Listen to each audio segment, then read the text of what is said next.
أَوَلَمْ يَرَوْا أَنَّ اللَّهَ الَّذِي خَلَقَ السَّمَاوَاتِ وَالْأَرْضَ وَلَمْ يَعْيَ بِخَلْقِهِنَّ بِقَادِرٍ عَلَىٰ أَن يُحْيِيَ الْمَوْتَىٰ بَلَىٰ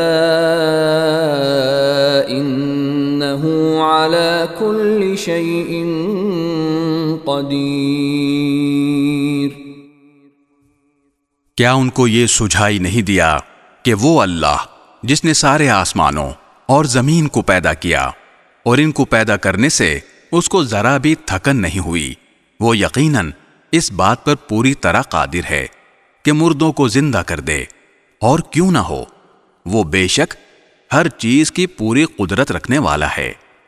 وَيَوْمَ يُعْرَضُ الَّذِينَ كَفَرُوا عَلَى النَّارِ أَلَيْسَ هَذَا بِالْحَقِّ قَالُوا بَلَى وَرَبِّنَا قَالَ فَذُوقُوا الْعَذَابَ بِمَا كُنتُمْ تَكْفُرُونَ۔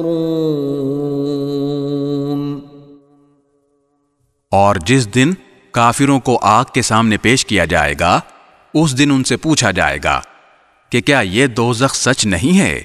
وہ کہیں گے کہ ہمارے رب کی قسم یہ واقعی سچ ہے۔